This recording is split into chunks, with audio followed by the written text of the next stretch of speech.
नमस्कार विद्यार्थी मित्रांनो. आता या व्हिडिओमध्ये आपण चलनक्षम दस्तऐवजाचे अनादरण हा भाग बघणार आहोत. तर त्यापूर्वी आपण बघणार आहोत की चलनक्षम दस्तऐवजाचे सादरीकरण किंवा प्रेझेंटेशन और प्रेझेंटमेंट काय असते. तर आपल्याला माहिती आहे की चलनक्षम दस्तऐवज आहेत वचनपत्र, विनिमय विपत्र आणि धनादेश. तर यापैकी वचनपत्र आणि धनादेश याचं जे सादरीकरण असतं ते शोधनासाठी म्हणजे पेमेंटसाठी केलं जातं. त्याला स्वीकृतीची आवश्यकता नसते.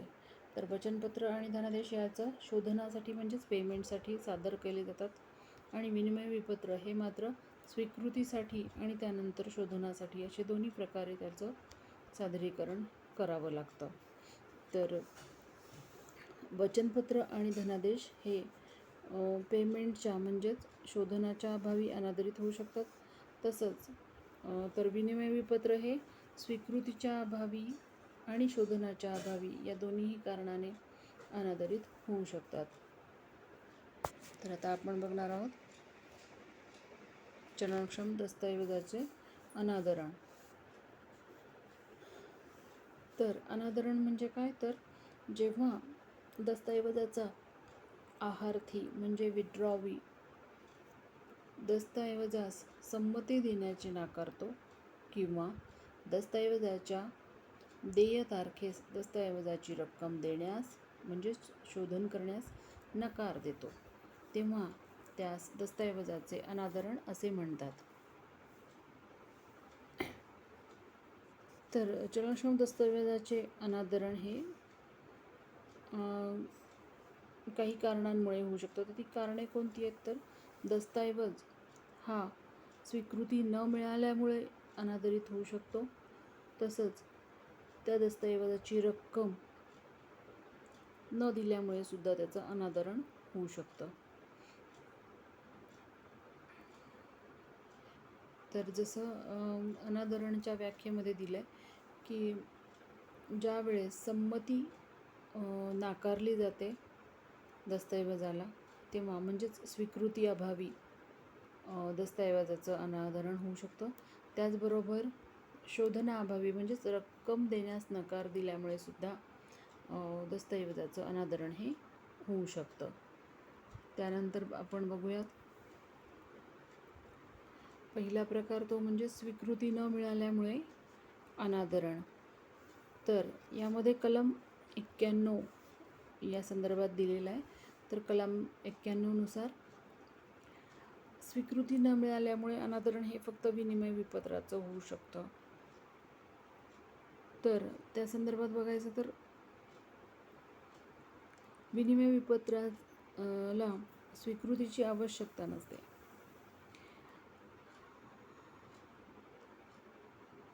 पण वचनपत्र आणि धनादेश यांना विनिमय विपत्राला स्वीकृतीची आवश्यकता असते आणि वचनपत्र किंवा धनादेश यांना स्वीकृतीची आवश्यकता नसते. तर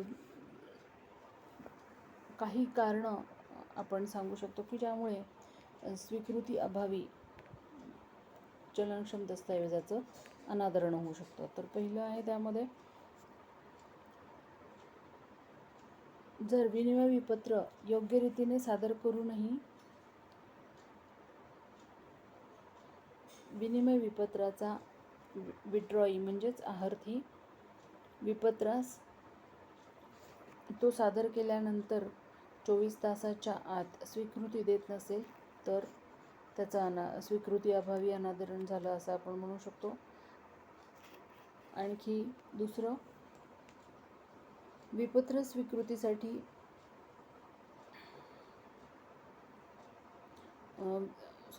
विपत्राचा आहार्थी जर करार करण्यास अपात्र असेल तर, जसं तुम्हाला पूर्वीच्या सेमेस्टरमध्ये तुम्ही बघितलेला होता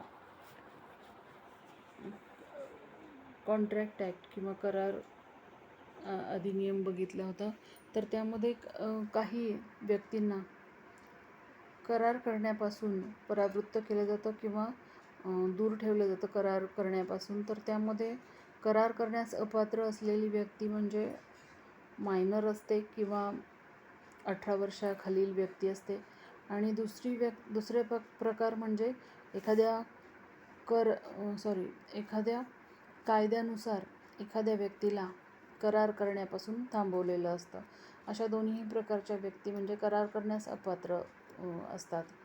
तर अशा प्रकारे जर विड्रॉ करणारा व्यक्ती जर करार करण्यासच पात्र नसेल तर त्याला आपण दस्तऐवजाचं अनादरण झालं असं म्हणू शकतो. त्यानंतर आहे विपत्राचा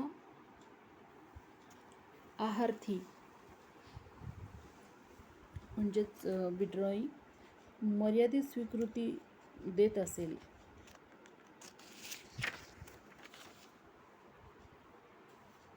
तर त्याला आपण स्वीकृती अभावी अनादरण असं म्हणू शकतो. त्यानंतरचं आहे विपत्राचा आहार्थी बनावट असेल किंवा शोध घेऊनही सापडत नसेल तर विनिमय विपत्रात गरजेच्या आहार्थीचं नाव नमूद केलेलं असेल आणि जर तो गरजेचा आहार्थीसुद्धा म्हणजेच ड्रॉई इन केस ऑफ नीड तर गरजेचा आहार्थी विनिमय विपत्राचे अनादरण करीत नाही तोपर्यंत विनिमय विपत्र अनादरित झाले असे मानले जात नाही. तर शेवटी जे सांगितलेलं आहे की आहार्थी बनावट असेल, असं होऊ शकतं की फ्रॉड असू शकतो विड्रॉ करणारा व्यक्ती. अशा परिस्थितीमध्ये तो बनावट असेल किंवा शोध घेऊनही तो सापडत नसेल तर त्याऐवजी गरजेचा आहार्थी हा एक पक्ष समोर येतो. त्याला ड्रॉई इन केस ऑफ नीड असं म्हटलं जातं. तर हा जो गरजेचा आहार्थी आहे त्याने जर विनिमय विपत्राचा स्वीकार करण्यास नकार दिला किंवा त्याने जर विनिमय विपत्राचं अनादरण केलं नाही तोपर्यंत विनिमय विपत्राचं अनादरण झालं असं समजल्या जाणार नाही.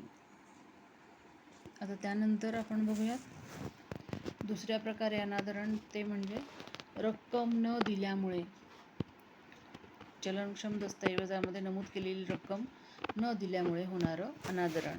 याचं आहे कलम 92. वचनपत्र, विनिमय विपत्र आणि धनादेश म्हणजेच वचनपत्राचा निर्माता किंवा विनिमय विपत्राचा आहार्थी किंवा धनादेशाचा स्वीकर्ता यांनी देय रक्कम जर धारकाला देण्यास नकार दिला तर ते चलनक्षम दस्तऐवजाचं अनादरण समजलं जातं.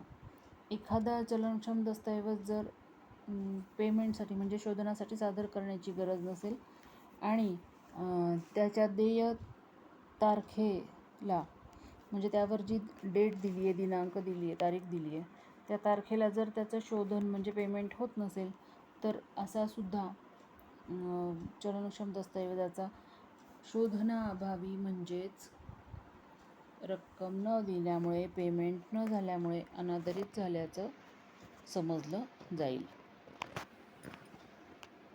तर अशा परिस्थितीत जर चलनक्षम दस्तऐवजाचं अनादरण होत असेल तर ते झाल्यानंतर दस्तऐवजाचा जो धारक आहे संबंधित पक्षांना जबाबदार धरण्यासाठी काही उपाययोजना करू शकतो.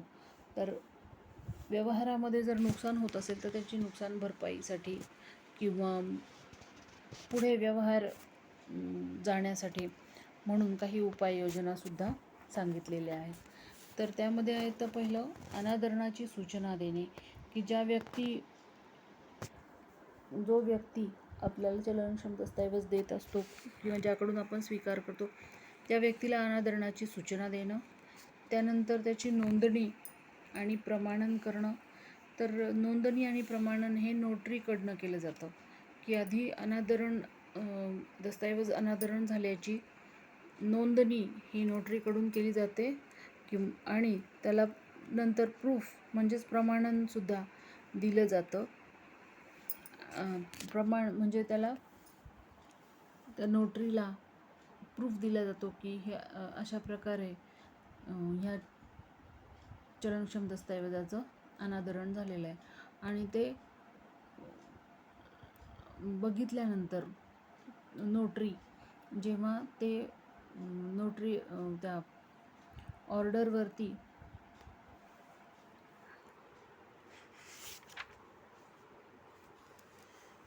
त्या नोटिंगमध्ये सही करतो, स्वतःची वस्तुस्थिती आणि सगळ्या परिस्थितीची दखल घेतल्यानंतर, चेक करून बघितल्यानंतर नोंदणी आणि तो नोटरी ते प्रमाणित करून देतो. आणि त्यानंतर ज्या व्यक्तीचं नुकसान झालं ती व्यक्ती नुकसान भरपाईसुद्धा मागू शकते. तर अशा प्रकारे चलनक्षम दस्तऐवजाचं अनादरण होतं, सादरीकरण होतं, अनादरण होतं. आणि अनादरण जरी झालं तरीसुद्धा त्यावरती उपाययोजना ह्या चलनक्षम दस्तऐवज अधिनियमामध्ये सांगितलेल्या आहेत. आता या पुढील भाग आपण पुढच्या व्हिडिओमध्ये बघूया. धन्यवाद.